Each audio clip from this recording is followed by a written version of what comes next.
get grounded so we can really have a clear, clean look at the upcoming eclipses and this upcoming full moon.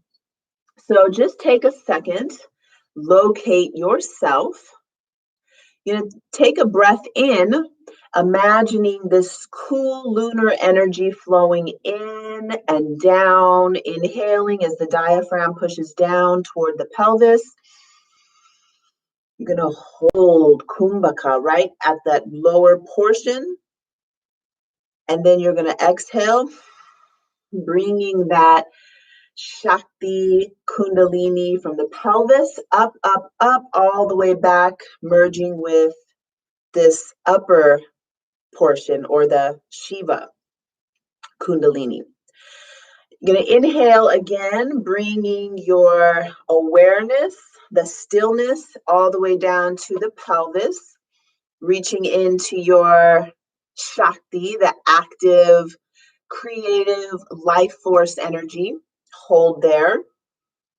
Then you're going to exhale and bring that energy back up into this chalice in your right here, your pineal gland. So we actually have, I'm going to get into this in an upcoming video with Mystic, talking about the actual chakra system that you probably haven't been taught unless you have looked for that information beyond Arthur Avalon's The Serpent Power and Judith, Anodea Judith. These are the two main teachers we have for the chakras. If you have only looked there, which pretty much everything that we have in the Western world comes from, and Carl Jung, these three Western teachers who don't speak Sanskrit, who don't speak Kashmirian languages, where the chakra system that we have was taken from. So we'll get into that later, but just know that as you're inhaling, you have this chalice, which is where the seat of your awareness, and it's like that Shiva stillness, single pointed concentration. You're going to inhale, bring that all the way down to your pelvis. This is where your Shakti, life force, vitality, that's like the feminine expression.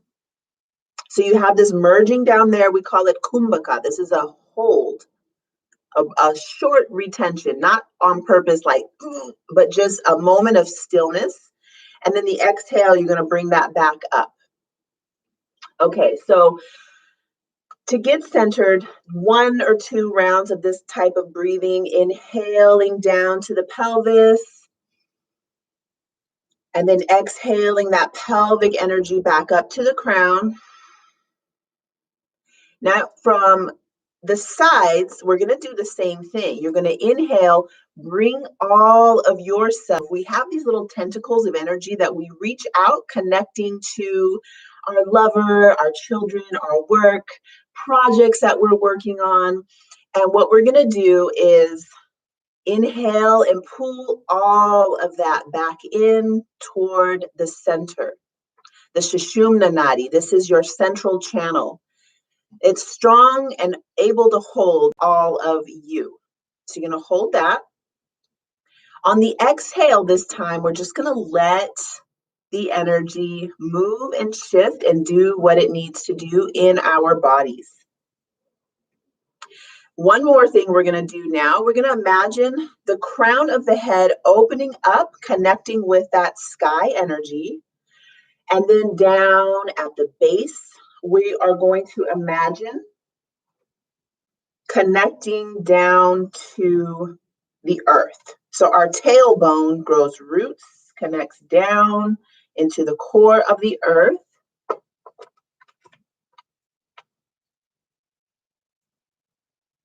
Can you still hear me? I'm going to put this microphone on. Let me know if you can hear with the microphone.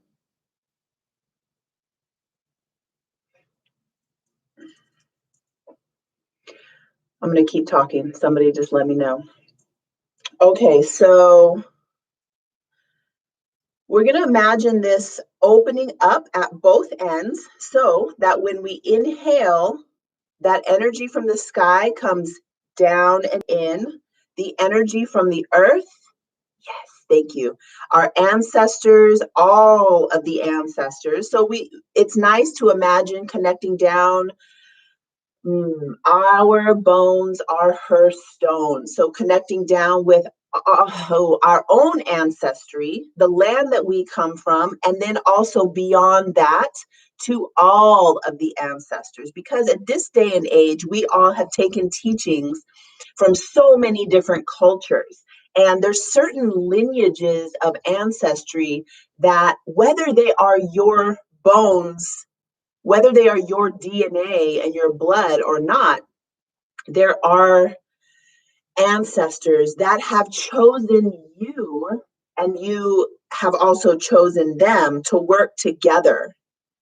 So when we're connecting down with the earth, taking that into from your awareness down through your body into the earth, I'm connecting down to my ancestors, the land that my DNA comes from, or for many of us, the lands, plural. And then beyond that, to whatever of those ancestors that have chosen you and you have chosen to work with. So at the same time, we're going to inhale above and below. Sometimes I see it merging in the heart, see it merging in the solar plexus or in the pelvis, sometimes merging here. So wherever it merges for you, you're going to bring earth and sky together on the inhale. On your exhales, allowing that pure, clean, clear energy to move around, shift, healing, clearing, doing whatever it needs to do in your body. Oh, a spine that is energized and running this pure energy of above and below cannot be ill, cannot have sickness, because we are fully conscious of this connection that we have with the sky and the earth, and that our body is constantly magnetic, because this is actually the real Tantra Yoga. And this is not a video about Tantra Yoga, but this is the real Tantra Yoga, merging together sky and earth, one pointed awareness with vital creative energy, masculine essence with feminine essence. It's within your own body. So this is creating our own magnetism. Okay, so now that we're centered, let's go ahead and have a peek. I'm having all of this like, no, keep going. Talk about the ancestors. Teach more about this healing process of the body, but we will get into that at another time. We do have a video planned with Mystic and I together, talking about the chakra system and Tantra Yoga from the point of view of not the Western version that we have had translated by somebody who didn't actually speak the language that was being translated. Okay, so back to this chart. This is our upcoming full moon. You can see we have moon at 7 degrees Scorpio in opposition with Sun and Uranus. And then we have also Venus, Mercury, and Lilith in this sign of Taurus. So at first glance, what I see here is that we are being asked to dive deep into our underlying below conscious awareness. So Scorpio moon is our not yet made conscious. Some people call this unconscious. It's like Pluto, has to do with our hidden reality, our inner world. One of the teachers that I had from the Hawaiian shamanistic tradition said that our hidden self is not our soul, it is not our spirit, it is our own ego identity. And so the ego identity is the one thing that we've been constantly trying to fight, and we hate it. And all these different religious cultures have told us to kill the ego. And Khalil King is the teacher that I'm thinking of, who said that is your hidden self, because it's been so kept down and we try to hide that part of ourselves. So in this moment, just holding that with this moon in Scorpio, what is it that you have below the surface of your conscious awareness? Normally, Pluto is our soul. It is our subjective reality made up of dreams, memories, longings, our intuition, and say, maybe this is our ego identity. I just want to mention that normally ego identity is the sun's domain. But in this moment, this is what's coming up, maybe because it's moon in Scorpio. But during this full moon, we are going to be having this part of ourselves coming up, because that polarity with sun and moon is bipolar. It brings up moons hidden under reality, and also brings in this solar ego identity. Who am I out in the world? That's what sun is. The way you do one thing is the way you do everything. The sun, in the daytime, everything is illuminated. It has clear definitions. The boundaries are well defined. But then when we get into nighttime, bring yourself now to May 26th, full moon night, Scorpio full moon night. And the moon is illuminating everything, but the boundaries are blurry. A rope on the ground can look like a snake. Something that you're seeing, the things that we're looking at are shrouded in our own subjective reality. So this is the moon's domain. So with this energy, what I'm feeling is that because all these planets are in Taurus, we're being asked to feel into what it is that we are expecting. And Taurus has to do with our pleasure, our abundance, money, food, resources, feeling good, that physical intimacy, the sacredness of our physical bodies, simplicity of pleasure. So the feeling of the sun kissing your skin, the feeling of the wind blowing through your eyelashes and having that gentle, warm breeze of spring. This is Taurus. So what I'm sensing here is that we are going to be really focusing on revitalizing our nervous systems, slowing it way down, taking it down a notch. So Taurus is the sign that's most like Venus, having to do with receptivity. Just take a deep breath in right now and breathe in your own Venus energy, that energy of receptivity. Deep breath in, drawing that all the way down to your pelvis, holding it there. Exhaling, letting that energy shift and move you. Okay, so at this point, what I would like to do is show you how to calculate your sun-moon angle before we go into looking at the eclipse. I'm just going to grab a book. All right, I'm really excited about this book. I just got it the other day, and this queen, she's beautiful, wonderful. This book is fantastic. Side note. Okay, so I have the chart for the moon. This will be an easy way to start, and then I got a chart here of a person. So we're going to calculate. This is easy because you can see moon is over here, and sun is directly across, this is always going to be a 180-degree angle, which is the exact point of a full moon. So if you were born when sun and moon were at this exact, or something, 182, 183, even if it's 170, you would be born during a full moon. Okay, so let me grab something more realistic, because a lot of people are born at the full moon, but I'm just gonna cross out this person's information because they might not want you to know that. All right, so you're gonna look at the chart, locate sun. So the first thing you're gonna do over here, this person has their sun at 13 degrees of Sagittarius. This is just the first chart that I had on top of my pile here. Oh, I think I already did this here.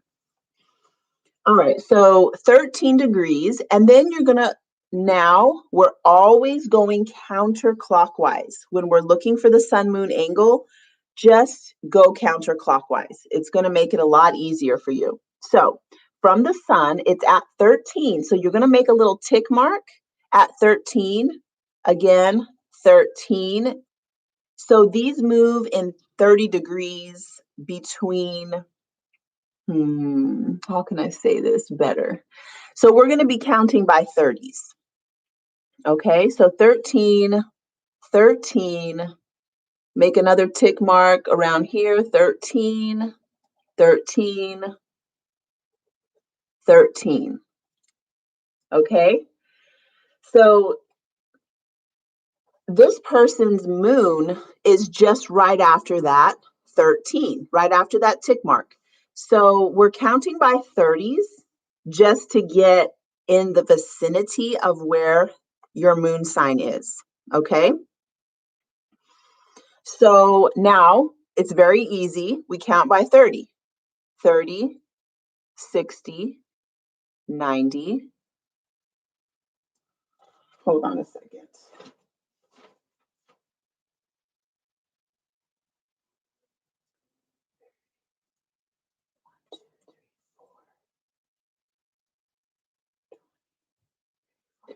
Okay, so you can count by 30s, or you can just multiply, whatever works easier for you.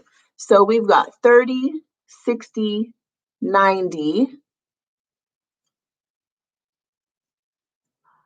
Oh, I can't believe I just did that. So don't count this one, obviously. 30, 60, 90, 120. So when you get in the vicinity, and we got to 13, that's 120 degrees. And now this person's moon is at 17, so you're just going to add 13, 14, 15, 16, 17. So it's going to be 120 plus 4. And 120, that's 124 degrees.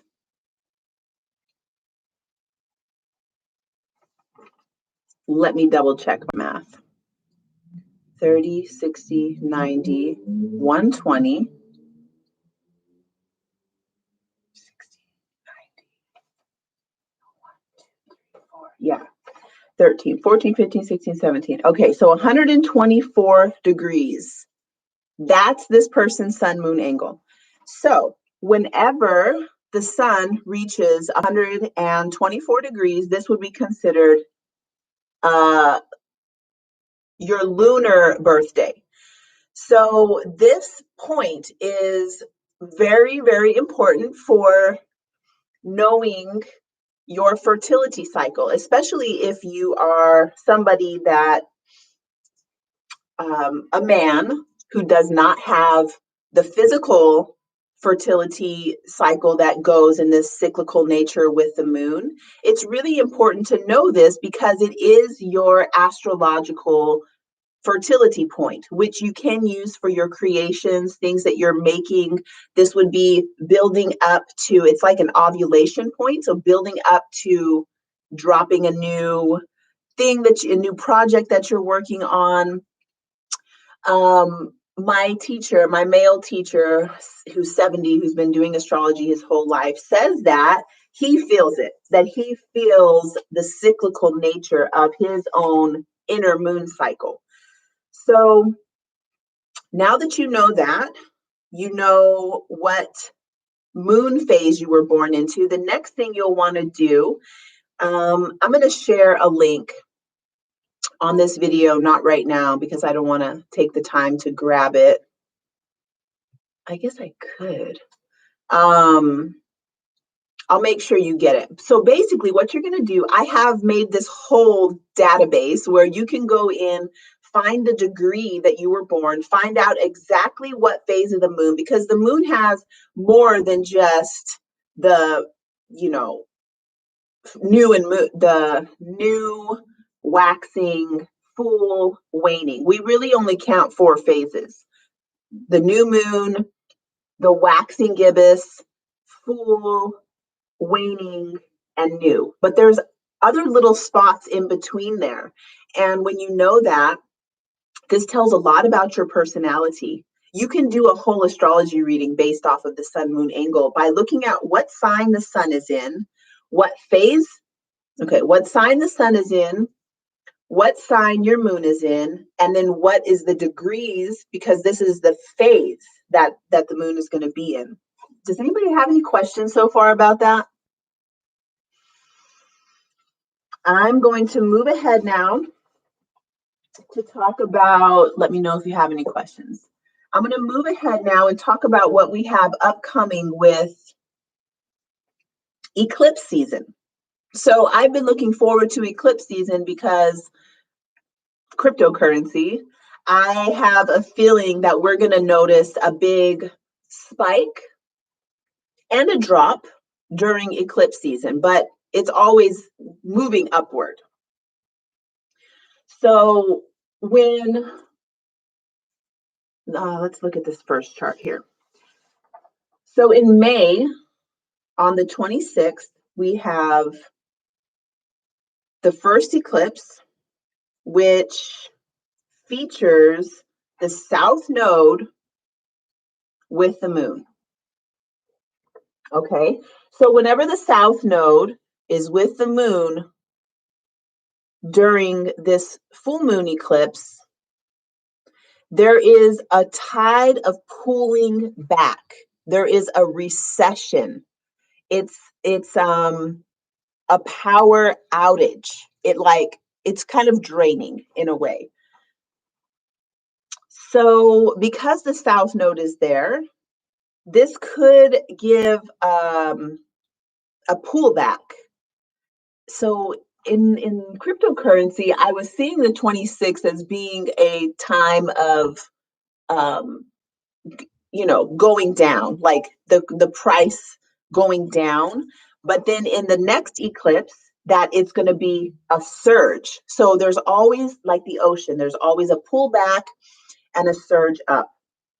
So I'm going to talk about this, the 26th. I'm going to look at June, and then I want to tie it all together, like looking at the trajectory of where we're going from where we are right now today. We also have Pluto going retrograde at the end of this month. So there's a lot going on. There always is a lot going on. And what I really want you to know is how this is specific to you. So starting off over here, you're going to look at what you have in the sign of Sagittarius, because this is where moon and south node will be together at the first eclipse. So you're going to look at the house position. You're going to look at, let me grab another chart of somebody who has actually this chart that we were just looking at. This person has Neptune at 7 degrees.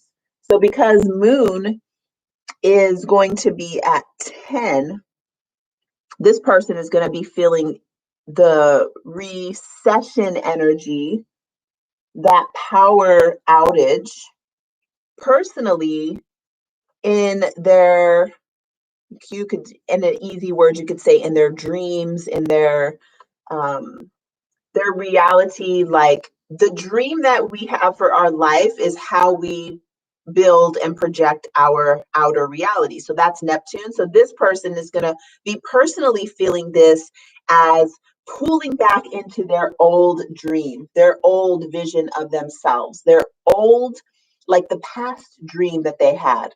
So this eclipse will pull back, and it's going to be in their 11th. Oh, sorry, that's not 11, in their 7th house. Oh, great. 7th house is house of relationship, partnership, like marriage, business partnerships, the beloved. So the past dream that they had is getting like pulled back. So it could pull this person back into their old habits based on that dream of themselves in relationship. Like, what does marriage mean to you? What does business partnership mean to you? And then having that Neptunian dream being challenged and tested during this eclipse. Okay, so no problem. It is, it's good to know what you have going on in that area. It's gonna affect relationships. And so just look at that for yourself. Where is 5 degrees Sagittarius on your chart? Now, with the full moon eclipse, we also are working this, there's the moon, Sag, Gemini. We're always going to be working the opposite energy of Gemini. So some of the things, now, we just looked at the 26th, this upcoming full moon, where I was mentioning that the nervous system is being recharged. We're getting our feet in the earth. We're getting really grounded, stabilizing our finances, our relationships with resources, food, money, our pleasure-based relationships. So partnerships, your lover, your wife, your husband, getting really solid and grounded in those aspects of life, having stability. Taurus is the sign of maximum stability to the point of being stubborn, like so stuck in the mud, having their feet so grounded. This is the sign of Taurus. Okay, we're all going to be going through this during Taurus season, really feeling ourselves, feeling that pleasure of touch and intimacy, the pleasure of eating delicious food and all this ripe fruits that we have available to us here on the earth. Now, when we get to this first eclipse on the 26th of May, this is really going to fry it doesn't have to fry our nervous system, but it is a lot of energy. Sagittarius being the explorer, adventurer who wants to go have fun, drink lots of beers and smoke lots of weed and party and be, obnoxious and loud and just having a great time in that scene, and also going on a quest, on an adventure, taking long trips.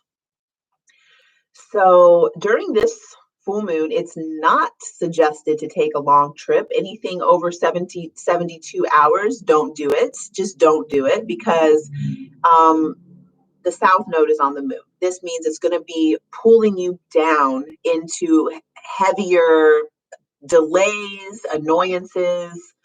It's just not a good time for traveling those longer trips. The sun is in Gemini. So whatever you have in that axis at 5 degrees Sag in Gemini, this is where this eclipse is going to be working you. So don't let it work you. You work it by finding out where it's happening on your chart, what areas of life, so what house position. So for this person that I mentioned, the 7th house, the other side of that for them is going to be their first house over here. Gemini over here on the ascendant. Okay, so that is the opposite, that polarity. So the 1st and 7th house is known as the relationship axis. It's easy for me to guess that this person is going to have a recession of energy, a pull back into old habits and patterns. around their relationships. Wonderful. Okay, so let's go ahead and now look at one more thing I want to mention about this chart on the 26th. At this time, Pluto will be retrograde. And Mars is going to be working into a direct opposition with Pluto. So this is a big thing because Mars is our physical body. It's our desire, our ability to project ourselves out into the world. I feel right now that the energy with Mars is like really stepping out into a new way of being masculine, a new way of asserting ourselves. And as we move through this journey from now until summer, this last eclipse that we're going to look at in a minute, Mars is going through this, getting more bold, getting more brave, having more energy and courage to step out of the comfort zones of what we have done to masculinity, which is basically shame the shit out of it and make it so, you know, like, oh, whatever all the words that we have been saying in the last few years about masculinity. Mars is now taking back the power of true masculinity, which is in service to spirit through protecting and serving, protecting peace, serving the feminine, serving the earth, protecting peace on earth. That's Mars's actual protecting love, protecting traditions, families, women and children. That's what Mars's job is. So if we shame that and take away our own protector, because we all each have our own inner protection system, we all have our own inner Mars. But at some point, it was suggested to us that we give that power to the cops, the government, the authority figures, and all these different types. We've given that to the man of the house. We've given that to the oldest boy of the house, who we call the man of the house. So by doing that, we have rejected our own inner masculinity. And right now, Mars is being brought back in. Mars went through a long process last year at the end of 2020 for about 4 months of a retrograde cycle that involved Pluto also, which now we're getting to see the benefits of a more mature Mars that's in touch with the heart, in service to spirit through protecting peace on earth. Okay, so at the time of the first eclipse, Mars and Pluto are in opposition. So this polarity is testing Mars. So, okay, now you get to feel what else is hidden. What else have you put below the surface of your conscious mind? That's Pluto. In relation to your own masculine essence, your own desires. Mars is also our ambition, our physical valor, our strength. Carl Jung called this the sword you carry. Did you know Carl Jung was an astrologer at the end of his life? Yes, he was. And he called Mars the sword you carry. Your sword may be a pen and paper. It could be an actual sword. It could be a baby bottle, because your sword is feeding your babies and protecting the young if you have Mars in Cancer, which at the time of the eclipse that we're looking at here, Mars will be in Cancer. So Mars in this sign at this time, the protective function is protecting what's young and growing, your family, your projects, the seeds that you've planted. And when you're doing your work, this Pluto opposition empowers Mars. It doesn't put Mars in detriment, as some astrologers say. It actually empowers Mars. So at this, hi, Mystic. I'm so happy to see you there. Okay. All right, so I think we're done with this 26th eclipse. Let's go into the summer. And I didn't write down the date, and I printed the chart like this so I don't see it, but I think it's on the 3rd of June. I feel like Mars in Cancer teaches me how to be soft. I have a hard time with that normally. So when Mars is in Cancer, I love men who have Mars in Cancer. I absolutely love it. I love women who have Mars in Cancer too, but it's different because we've expected women to be like this. So there's this thing. I'm going to get sidetracked for a second based off of this comment. I would like to talk about this exact topic because in our current culture, we have really, what's the word? Cheered for men, masculine, the masculine beings, I'll say. The reason I'm saying this because I know there are some women who consider themselves to be masculine, and I consider myself to be masculine, but I consider myself to be fully feminine and fully masculine. So anyway, we have congratulated men who have their moon in Aries.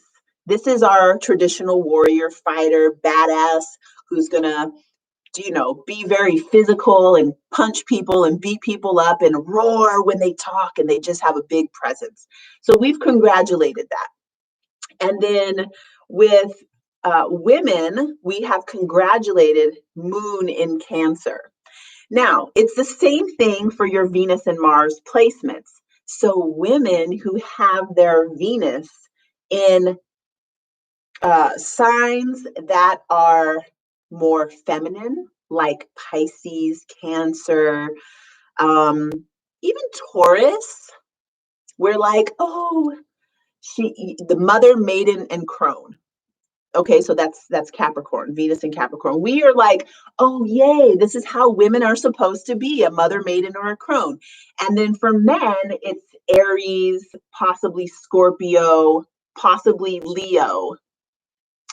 I feel like there's more acceptance for also Mars in Gemini, where we're like, oh, this guy is like tough, and he's, oh my God, I need to hear this. I'll tell you why later. Okay. That we have just generalized what men should be and what women should be. So Venus and Mars in these different signs get more attention and more acceptance.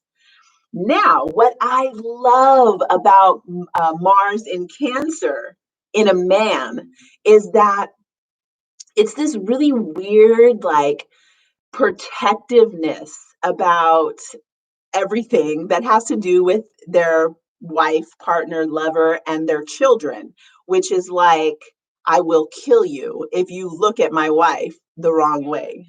Or if you say the wrong thing to my kid, or, this is the parent who's like going to the school to, for all sorts of reasons. It's very protective.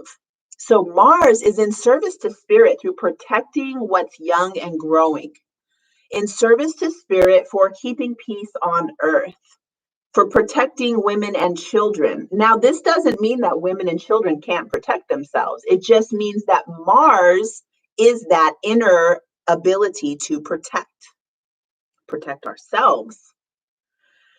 So yeah, I just love that Mars in Cancer energy because I don't know. I just love that. And then for Venus, that has like Sagittarius, Venus in Sag, Venus in Aquarius, Venus in Gemini, because it's weird. It's like we don't expect women.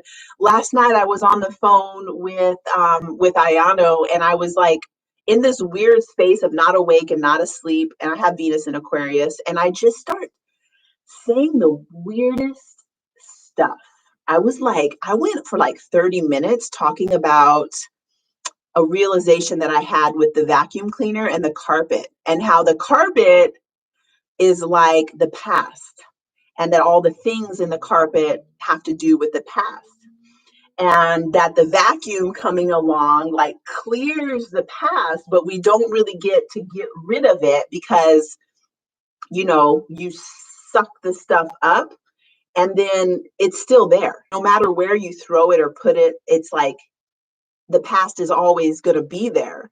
I knew you were going to like this, but just wait. Because then there's the vacuum, right? Which is this suction, which is the void space, which is a black hole that we don't understand. And then between the vacuum and the carpet, there is this space of choice where it's like a decision can be made about where to go, what to do. And for some reason, it's just we expect that the vacuum is just going to pull things up and get rid of it and clean up the past. But really, oh God, don't even get me started on this, because I really did talk for about 30 minutes about this topic. Okay, so this is why I love Venus in Aquarius, Venus in Gemini. That's not ladylike. Like, there's nothing feminine about this intellectual process, but I was really like feeling so into it. And then he, what do you say, entertained it and was like, oh, tell me more. And it was like, so kind of turned me on in some kind of a weird way. This is not normal in the sense of like what Venus is and what Mars is, collectively what we have accepted. So I like those things that are different, because it is like, call back your own femininity. What turns you on? What makes you feel wanted and in pleasure? And the same for the masculine. Call back your masculinity and what it is that makes you feel desire and courage and makes you feel bold. Maybe it is yelling and screaming and, being very dynamic. Maybe it is taking care of your garden or taking care of your kids. Very masculine. That's a very masculine thing, because you are fully committed to being in your masculinity. All right. So let's now get back on track and look at this. I believe it's June 3rd, but I'm not exactly sure. This next, we've got the full moon eclipse. Okay, so now we've got the new moon eclipse, which has North Node next to Sun and Moon in Gemini. So for this eclipse season, we're working that Gemini-Sagittarius axis. So it'd be good to know what that's about. Gemini is the creative muse in service to spirit through fucking up your brain, getting you out of your regularly scheduled program. And often this is through dancing, going to the festival, doing something random, going on a random adventure, a trip, taking a class, listening to a podcast, going to a museum. It's the muse. So we get into amusement, bemusement. We have a change in our perception. Okay, put yourself in front of a live band in your mind. You're listening to the music. You hear the bass. You hear the singer. You're watching the movements. They're sweating. It's like this whole experience. In a moment, you can get lost in that. For me, it's always the bass solo or the percussion solo. I love that. You get lost in it. You forget yourself. You forget your ego identity. In that forgetting of your ego identity, you remember wholeness, and you're instantly connected with your God source self. That's what I meant by fucking up your mind. Okay. When we have Gemini on center stage in our reality, it gets us out of our scheduled program, which gets us into actual reality where we don't know what's happening. We are in the unknown and we have no expectations for what's going to happen in the next moment. So that's why right now is so crucial during moving more into the Taurus energy to get fully grounded, fill all of our cells up with light and grounded earth energy, plant seeds, be in the dirt. Because as we move into eclipse season, it's going to be a lot of nervous system wrecking energy. It doesn't have to wreck, but it is meant to defrag, like to defragment your nervous system. It's meant to change you. That's what this eclipse season is about. So looking here, we see North Node, Moon, Sun, and guess who's 1 degree away? Mercury, the androgynous planet that goes between worlds, upper realm, lower realm, middle world, the messenger of the goddess. So Mercury right there further emphasizes lots of information, rapidly changing perception, this wind tunnel, back to the vacuum cleaner. We've got back to this wind tunnel, cyclone, air tsunami, what do we call this thing? Tornado of just energy moving, information swirling around, learning new things. And this is going to be the power surge. So this is going to be a surge of energy. I think this learning, gathering new information, letting that stuff spin around, changing our center, changing our perceptions.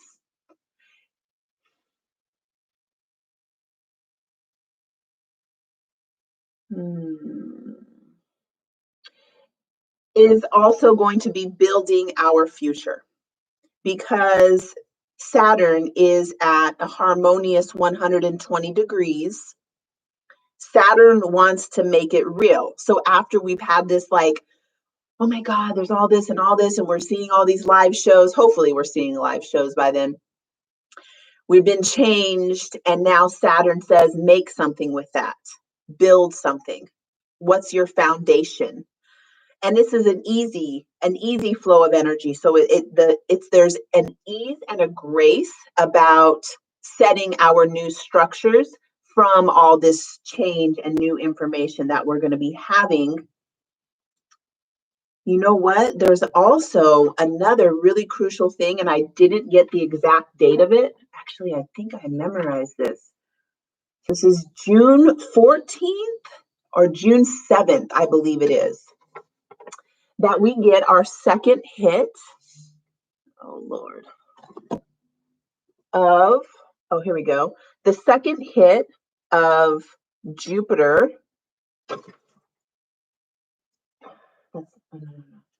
the second hit of Saturn in a 90-degree angle with Uranus. So the first hit was in February, I think it was February 17th. We had that first hit. The second hit happens right around the time of this eclipse.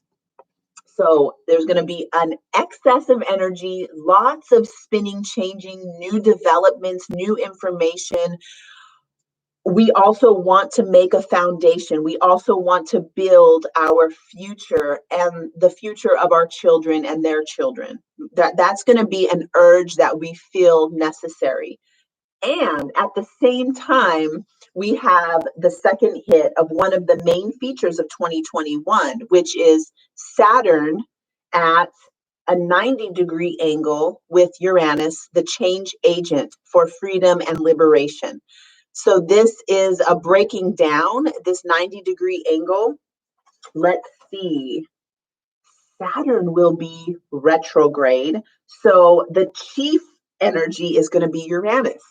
Uranus is a lot like what's already happening with this changes, moving, lots of it, new information, new energy. Uranus is a lot like that. So because Saturn is going to be retrograde, this feels like demolition of old structures, demolition of the mall, of the buildings, physically buildings, also demolition of our internal structures of control and authority, beliefs, religion, inner deconstruction, because Saturn is retrograde.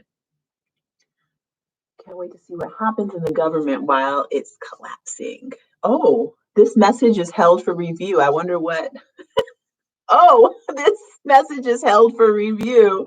Can't wait to see what is happening in the government. This shit is collapsing. Okay, so that's under review because we're not supposed to talk about that. But that's what's happening in the astrology chart. I mean, we already knew at the beginning of the year because we did talk about this. The next hit of Saturn and Uranus happens on December 24th. And that one will be more toward building, because I believe at that time Uranus is going to be retrograde.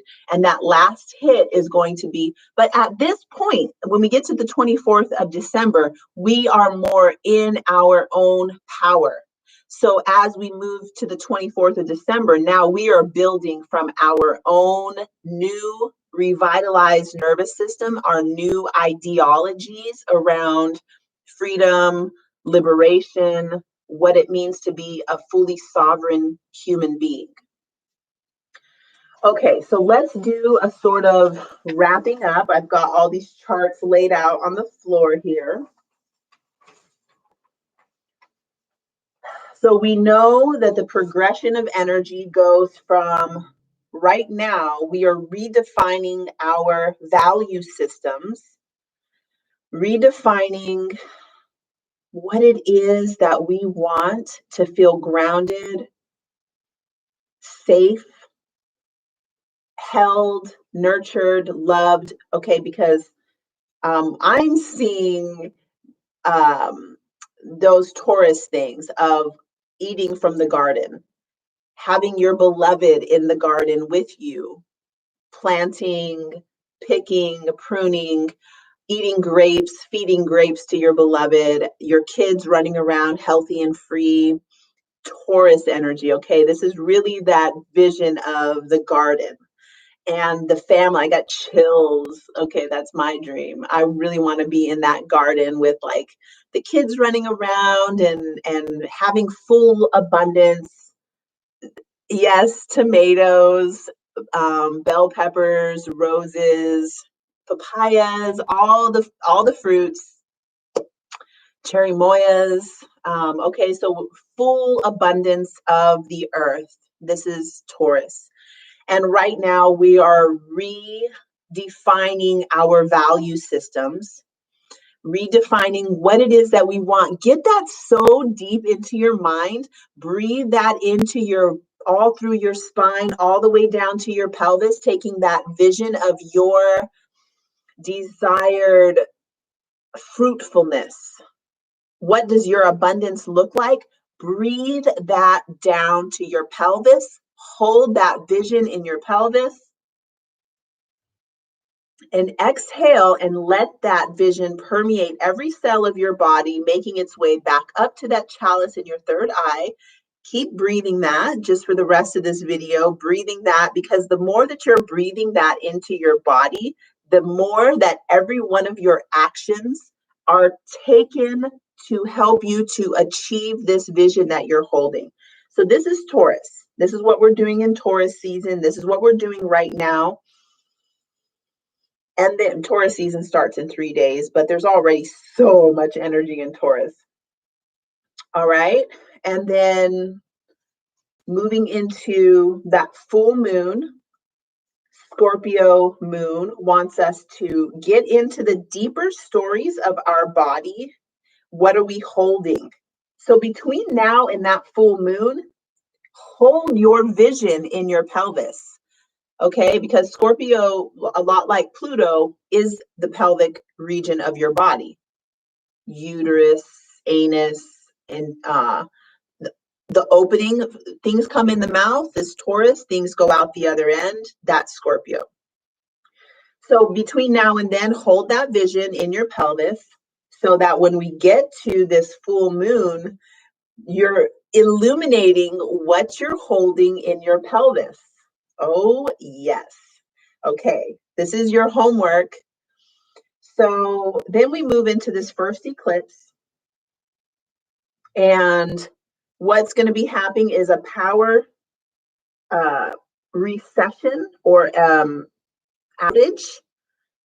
So we're not going to be taking a long trip, more than 72-hour trips.